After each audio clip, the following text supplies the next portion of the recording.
Welcome back to another episode of Coffee and Coin. I've got Liz P. from the Factora team on the pod with me today. Welcome. Hi, I'm really excited to be here. We were just talking before we press record that this is actually your first podcast ever. Yes, ever. And also your first podcast as a Factora team member, which, I mean, I make the whole team talk to the world. So welcome to being a part of the wealthy women gang who love to share. I mean, I know you love to share with us and everyone in the community, but thank you for agreeing to do it in this more universal way, because this can get to a lot more people than inside of our Slack community. But what's worth knowing about Liz, besides the fact that she is an extreme wealth builder, she just loves money in the same way I do, so we really connect there. She is also our senior product and community manager at Factora, which means she works on making the Wealth Circle experience better for all, and she's done a bang-up job of that so far. And she manages our private wealthy women's community on Slack, which has only gotten more buzz, more exciting, more conversations happening since you've taken charge, because I was not good at managing it. So we are grateful to have you, and your path to becoming this position on Team Factora was really authentic. I mean, you took a Wealth Circle. We'll talk about that. And then you never really left, which is how the best people in Team Factora do it. They're like, no, this is the thing.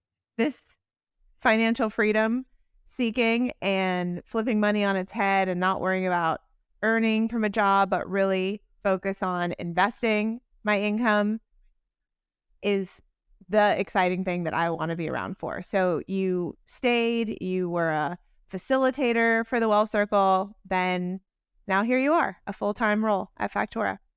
It's very cool. Yeah, I weaseled my way into becoming a full-on team member. Once I took my Wealth Circle, I knew it was something special and something I wanted to be a part of. So I'm really honored to have a role here. I love you saying that you weaseled, because that is the exact way I've referred to myself whenever I talk about my career. I found a company that I wanted to work at, and I annoyed the piss out of them until they were like, okay, we're going to let you work here. We're not really happy about it because it feels like you've twisted our hands. Whereas in this situation, it's very different. We are so grateful to have you.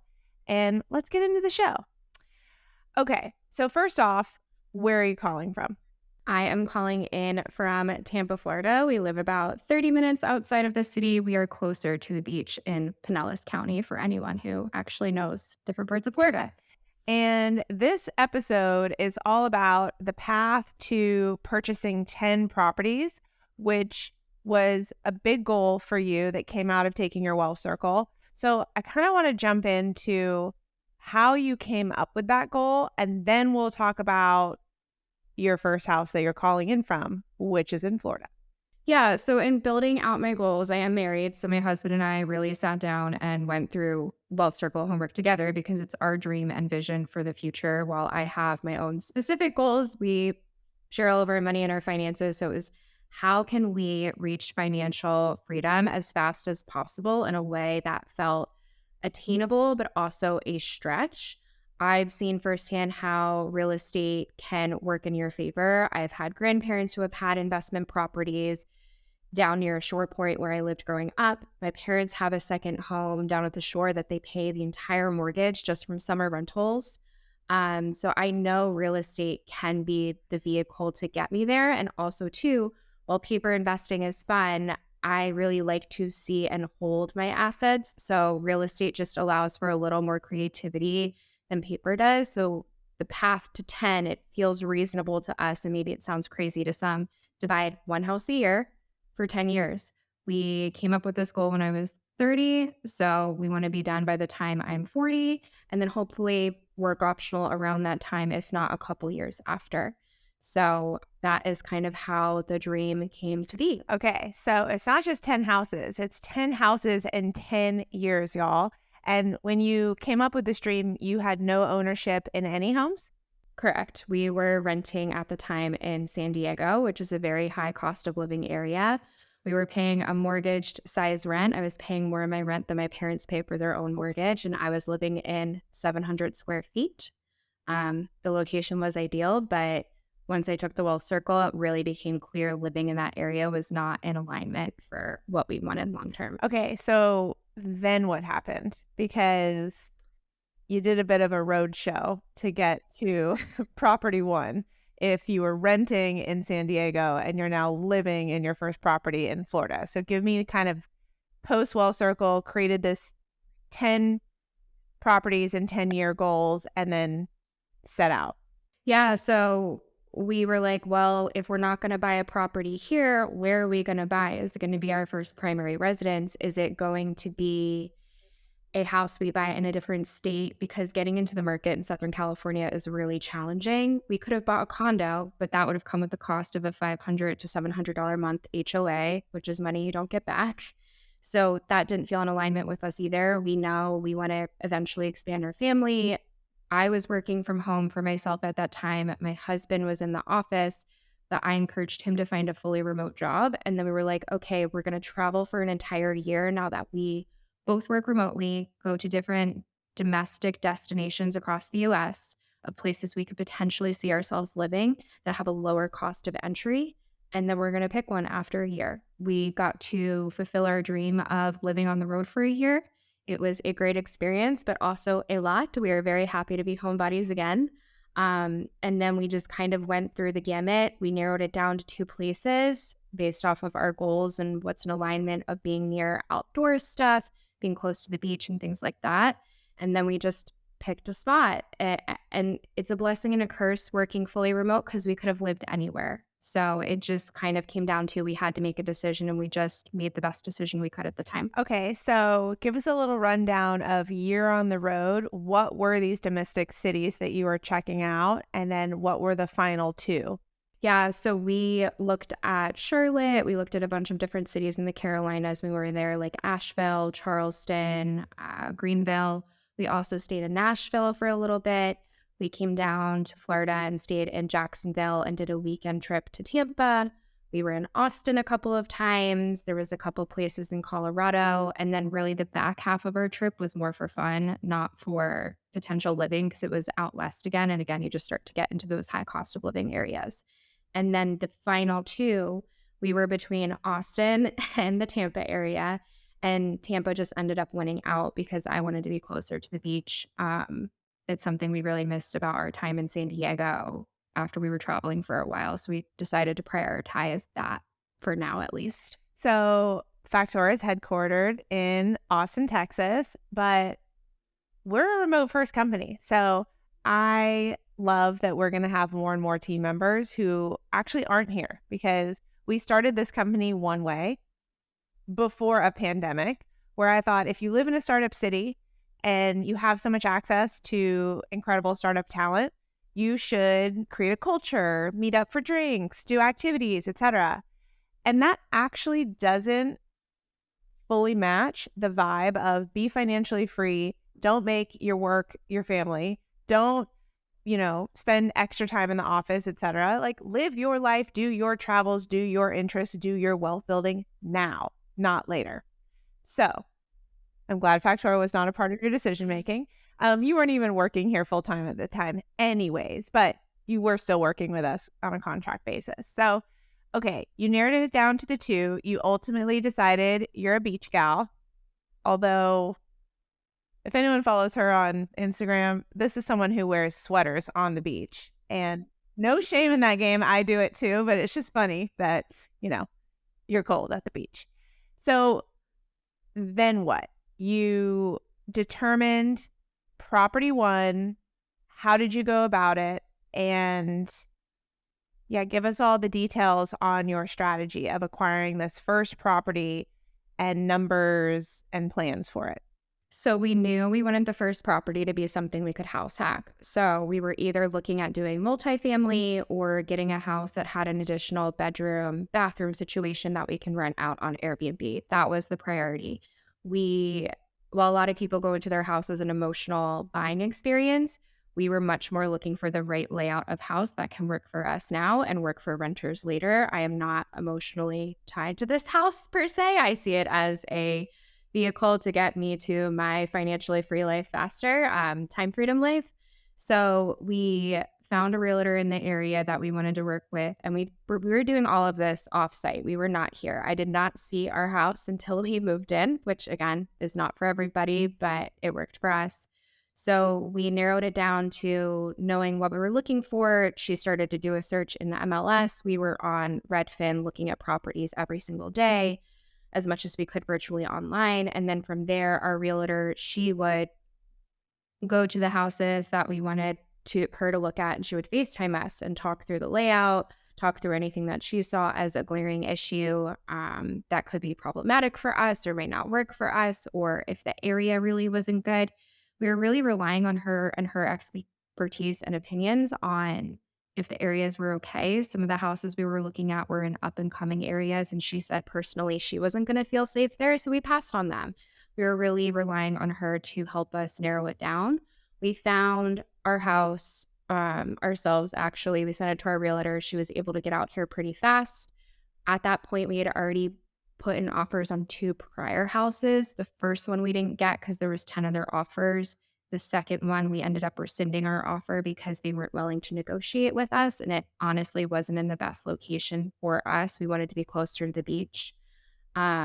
We found this house. It marked all of the boxes. It was a little bit dated cosmetically, but it's all things we knew we could fix up ourselves. So they were asking $350,000 for the house. We got the house for $348,000. It ended up appraising for $358,000, which is great for some built-in equity. And then we put 4% down on an FHA loan, and that was about $14,000. Closing costs were about $7,000. And then the thing that sucks is that our interest rate was at 7%. So we got approved for our mortgage back in November when rates were at that high again. I know they've been fluctuating a lot over the last couple of months, but we were right at that 7%. But again, we're not worried about it. The numbers made sense in terms of what we can get for a long-term renter here, that we would still see $500 in cash flow. But the plan is to eventually refinance once hopefully mortgage rates go back down. Oh my goodness. Listeners, here's what I want to say.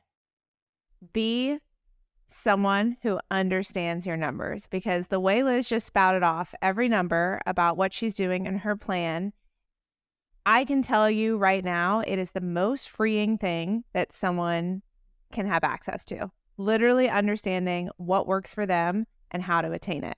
Because you just heard her say that she bought a house sight unseen in a city and state she wasn't even living in, and that it needed a bunch of cosmetic updates, that it needed a transition from being a single family home into even having the house hacking opportunity.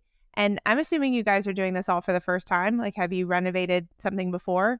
I think my husband helped his dad a little bit growing up with like kitchen renos and stuff like that. But beyond that, we are first time for everything. I think at most I've probably helped my parents paint their houses growing up. So Okay. all new to us. Well, it's just amazing. And it's really proof that you can do anything you set your mind to. And so you came up with this plan. Your husband was enlisted. You guys really thought through the goal, which I just want to restate that because you said it so quickly.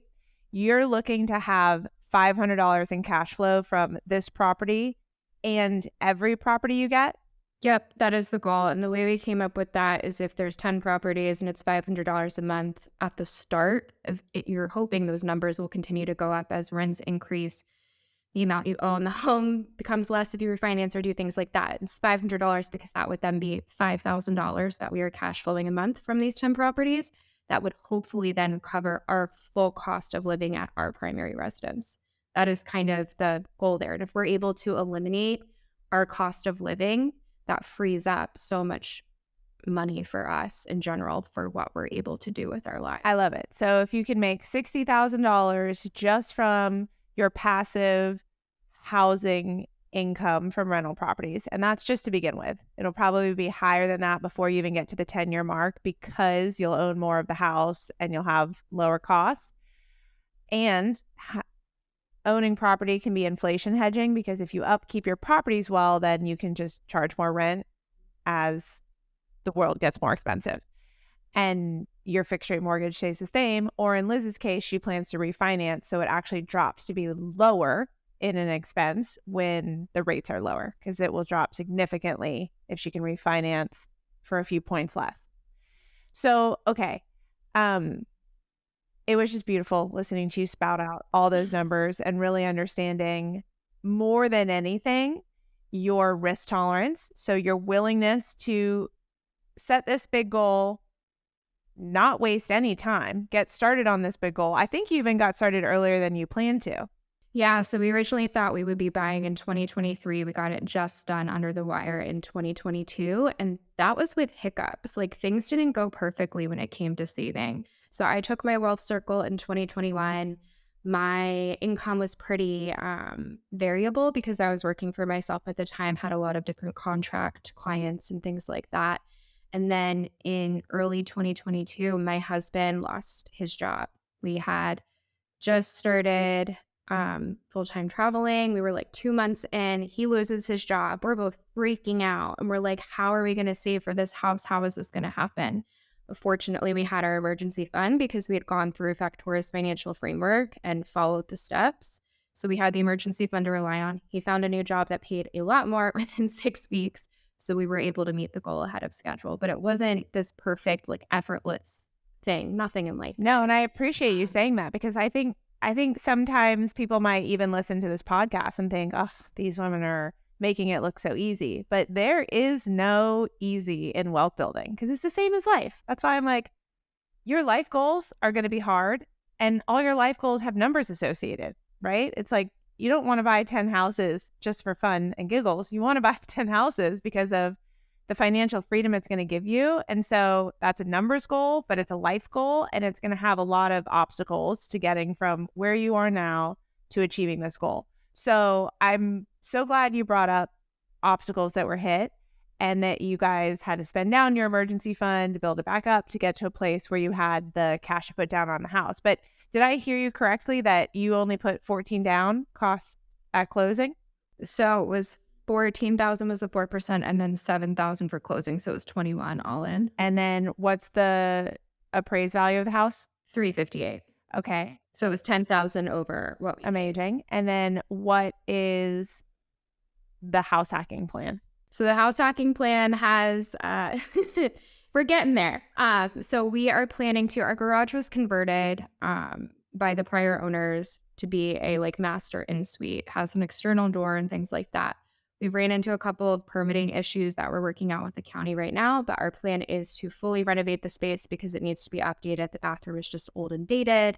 We need to make the space work for potential rental. So we will have it be on Airbnb. If we're able to have 50% occupancy, it would cover half of our mortgage. What is your mortgage? Did you say that number? Oh, sorry. No, I did not. Our mortgage is $2,700. Okay. So you're hoping to get $1,350 covered by and just for people who don't know the term house hacking, it's basically a way that you live in a house and also make additional income from that house. So when you buy a primary residence, while it is an asset that's appreciating for you in the background, most times we are buying it with a mortgage. So there's also a high liability there. And so if you're not cash flowing from your primary residence because you're living inside of it, it's not really a income producing asset. But utilizing house hacking makes it an income producing asset because you're segmenting off a portion where you can charge. So that's what she's going to do, which will lower her cost of living expenses and allow for cash flow. So, okay, you hit hiccups there too. You had permitting issues, as we all do. And so when is your desired timeline to get it done and rented? The engineer and contractor are coming out this week to give us some final quotes. We've had a couple contractors come out and quote. And if you've ever used a contractor, they are very variable in their costs. So we're hoping in the next like 6 weeks or so to at least get the construction part of it done. And then if that's able to happen, we should be able to furnish it pretty quickly after that. So it's March now. So hopefully by end of May, we're starting to rent. Do you have any sort of backup plan if things don't go smoothly? Yeah. So if we're able to get it all up and running and, the Airbnb just falls flat, Airbnb right now, if you pay any attention to that market, is oversaturated in a lot of places. And, the Tampa and beach area is no different. So if that's the case, we've talked about having a midterm renter, like a travel nurse or something, and just sharing our living space. This bedroom is on the exact opposite side of the house, so we really wouldn't have to cross paths with them too much. And if that really ends up not working out too, we are dog sitting right now and making like $500 a month. So we could always up our game there and do that more if for whatever reason it really doesn't work out with having someone rent. I've never thought about dog sitting as a house hack, but technically it is because you always have dog guests over. What do you call them? Just your Our house house guests. I love it. Okay, so I guess talk to me about this is house one, and you still have some things to do because it's purchased. You got it earlier than you had planned, but now you're working on actually getting the cash flow from it. Then what? How do you go from house one to house 10? What is your plan to acquire more houses? Are you even looking for a property to? Walk me through that. Yeah, so I am not made of money, obviously, because I'm trying to buy houses to get financial freedom. So I am planning to utilize partnerships probably for the next two properties. I have some family who's interested in potentially buying down here as like a vacation home. So we're having those conversations now for them to be the cash investor. They would bring the money to the table for the down payment, the closing costs. And my husband and I would be the on-site property managers. And we'd probably put some cash in by way of furnishing the place and doing some cosmetic updates, but that's easier to pay for because it's kind of as it comes up.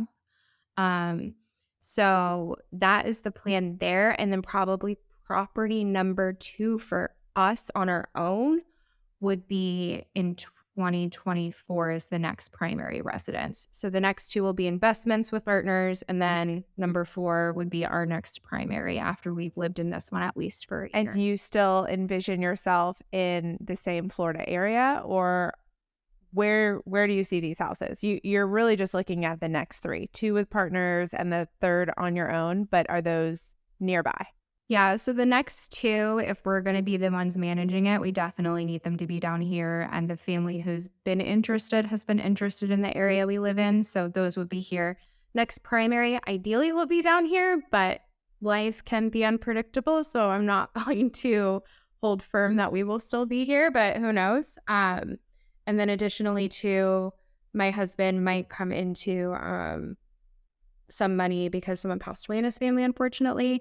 And if that's the case, we've talked about using that money as a vacation home for ourselves near a national park or something like that because we're big outdoorsy people. So we are open to different markets, but if what we're bringing to the table is our time and our talent, it needs to be in the area we're living in. So I can hear people saying, but Liz, you want to go into business with your family?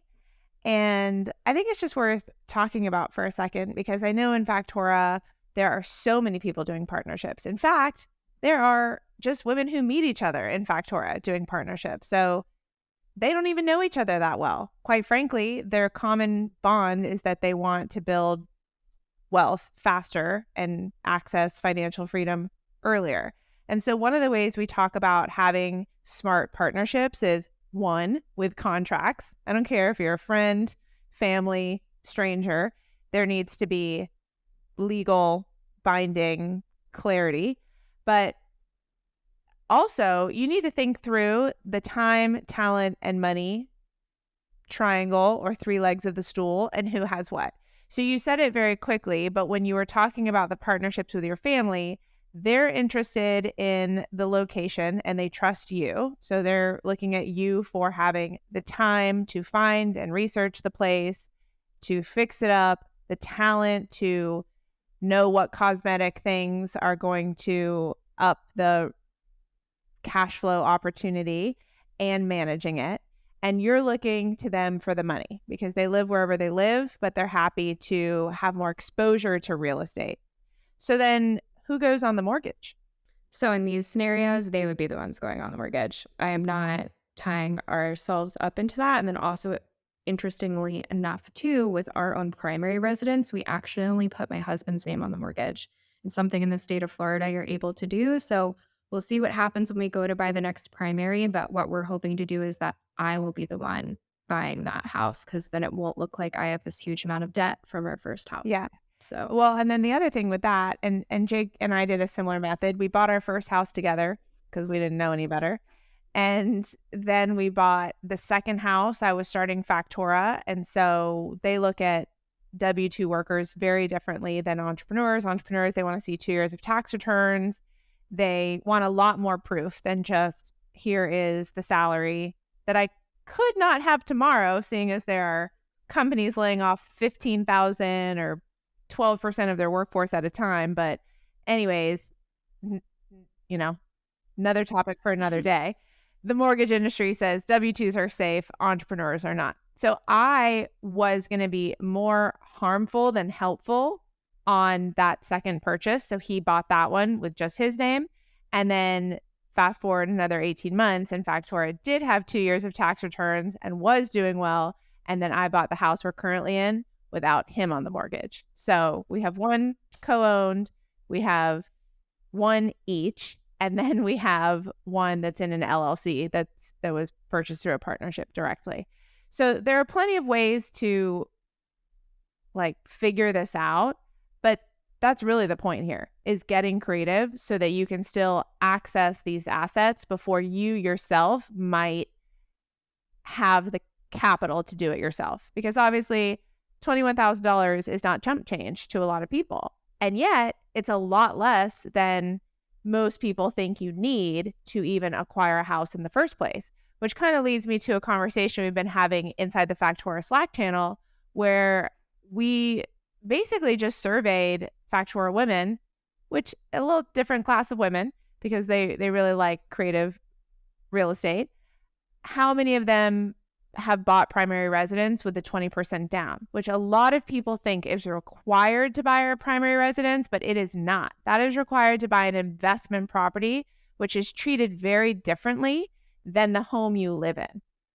So you said it was 4% down? mm-hmm. Yeah, we did 4%. Okay. And a lot of people do 5. Some people can even get away with 0 if they're in certain areas or if they utilize, like if they're a doctor or if they're in the military. There's just different programs for different people. So definitely look into it because I do think that there are too many people who think they have to have the 20% sitting in cash before they can ever access real estate. And it's just not true. All right. So I have no doubt you will have the 10 houses by the time you're 40. You seem like you're well on your way and your plan is so clear and well laid out. Talk to me about some of the biggest lessons you've learned from buying house one that you're going to apply to these future purchases. The biggest thing I would say is negotiate.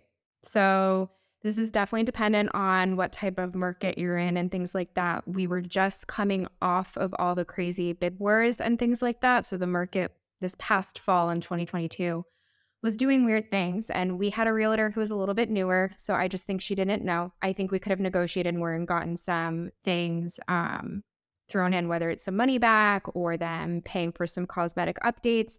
While the house is fine and livable, we've had to do a little bit more work than we were anticipating just because you can't see everything just from videos and photos. But it is what it is. Also, too, I would say the other big thing that I'm really grateful we had about extra $5,000 left over that we could have used for the down payment to buy a more expensive house. Our mortgage we were approved for was higher, but we didn't want to do that. We utilized that money to buy furniture as well as some other expenses and things that we had to fix up.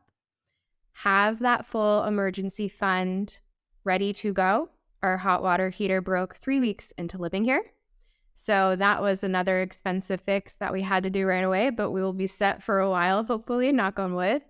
And And, despite all of this, like, I would still buy a sight unseen. I would still buy the same house. Like, we're really happy with the area we ended up in. We see the value in the property and the potential in the area that we picked. So I think you just got to run the numbers and make sure the numbers make sense at the end of the day. And then, don't be afraid to ask your realtor or lender questions. Ask them questions about everything. If it's your first time buying and you don't know, even if you've bought before and you weren't as involved as in the process as you could have been, it's really on you to do your due diligence. At the end of the day, yeah, they're doing their job and advocating for you.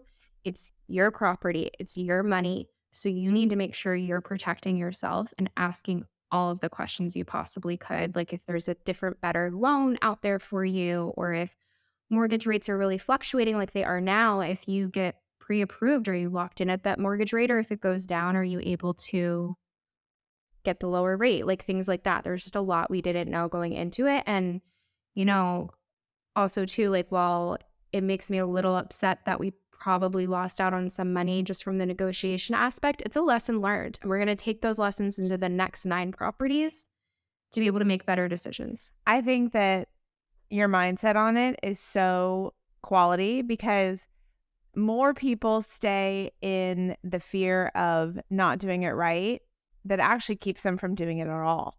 And you're saying basically, yeah, we left some money on the table, but we won't be leaving that same money on the table next time.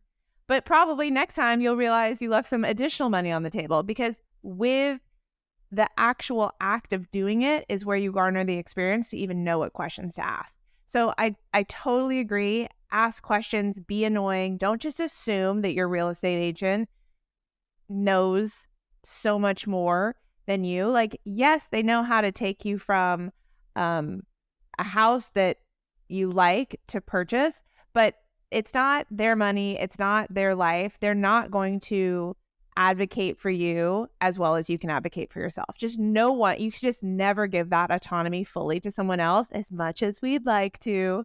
You got to just ask and be obnoxious because you are your best customer, right? You have to fend for you. So I think that was really fruitful advice. Is there any final advice you might give someone who's looking to get into real estate now? And I guess just before I let you answer that, I heard you say that the market was so crazy when you were buying. For people who haven't been trying to buy in the last few years, you have no idea how fast this has sprung back. I mean, we bought the house that I'm sitting in right now for a 3% mortgage in February of 2020. When did I have a baby? Last year? Yeah, 2022. Okay, it's only a year later, and it's gone from you could have the low mortgage rate, there weren't too many bids, to you couldn't get a house, everything was crazy overpriced, and mortgage rates were flying, and now we're somewhere in between, and that's just a very oversimplified explanation that's not even area specific, right? Because she's in Florida and I'm in Austin. But with that in mind, things seem to be calming down a little bit. Any advice for someone looking to buy soon? I think on that note, a big thing that sticks with me is that there's never going to be a perfect time to buy, right? Like there's the scenario of the low rates, but the crazy bidding wars, and now there's higher rates, and maybe you're getting some seller concessions. There's only the right time to buy for you. For me, the 7% interest rate, that was the perfect time for us to buy. We were ready to buy. We could more than afford the mortgage. It's maybe 20% of our take-home pay. So it's just, you have to make the best decision you can at the time with the information you have. Rates could fall back down drastically, but I have my house now, so I can refinance later. The rates could also go up even higher drastically. We don't know what's going to happen in the future. So if you're ready to buy, get in the market. Don't just sit on the sidelines. The second thing I would say is everything can be figured out. Every single thing with homeownership, anything in life, there is always a learning curve. I learned best by doing. Don't let other people who have been homeowners scare you with their stories. It's not going to be the same story for you. Your story is going to be different and unique in the property you buy and how you choose to approach real estate. Maybe buying investment properties isn't for you, but you want to buy a primary and house hack it. Great. Perfect. You don't have to buy 10 houses because I'm buying 10 houses. That's not the story here. It's figure out how real estate is going to fit into your portfolio, even if it isn't a very big part of it. And just know that you're capable of figuring it all out, whether that's hiring someone to help you with the work on your house or watching YouTube videos and doing it yourself. Things are not as hard as they appear to be. I love that. And I think the one thing I would add is it gets a lot easier to figure out what you want when you take the time to figure it out.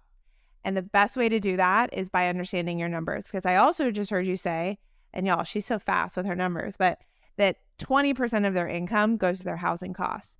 Typical American average is more like 40%, especially when you're in these more urban areas. That's a lot of money tied up in your housing costs. So she knew that they could be a lot more flexible. And still yet, I heard you say earlier in the podcast, you got approved for a bigger loan than you chose to use. I think a lot of people really get swept up in, I want a house, I'm going to live there, it needs to be beautiful, there's a lot of emotion. You're so unemotional about this because this is one of 10 houses and you're not even likely going to live in all of them. You're just getting the skills, acquiring the knowledge that you can apply to the next one so that at the end you have 60,000, but likely way more that's coming to you on an annual basis just from your real estate portfolio. And that is your passive income streams that you actively picked up over a number of years. And then you can just enjoy the fruits of that labor for years to come, right? Houses are going to be in the same spot you bought them in for a long ass time. And yes, they're going to need work. And yes, you hear a lot of people say real estate's not for me inside of Factora. Like there is a conversation going on right now about how someone's having a lot of anxiety with her rental properties. And that's okay. It's trying it, figuring out what works for you, what doesn't, and doing more of what works. So thank you, Liz, for coming in and telling us about your big 10 houses and 10-year goals. Reach out to us on the Factora Instagram if you want to know more. Follow Liz. She does cool little house projects all the time. If you're watching this on YouTube, she refurbished the chair behind her. She built the shelves behind her. She's very crafty. All of my items behind me are purchased. So that's all we got for you today. Thanks for listening. Thanks, Liz. If you enjoyed this episode, come join us in a Well Circle. It's our live, online, 12-week course and community where we teach you how to create a personalized financial plan alongside hundreds of other women building wealth. It will change your life and your money for good. You can apply at factorawealth.com/wealth circle. That's factorawealth.com/wealth circle. See you in the next episode.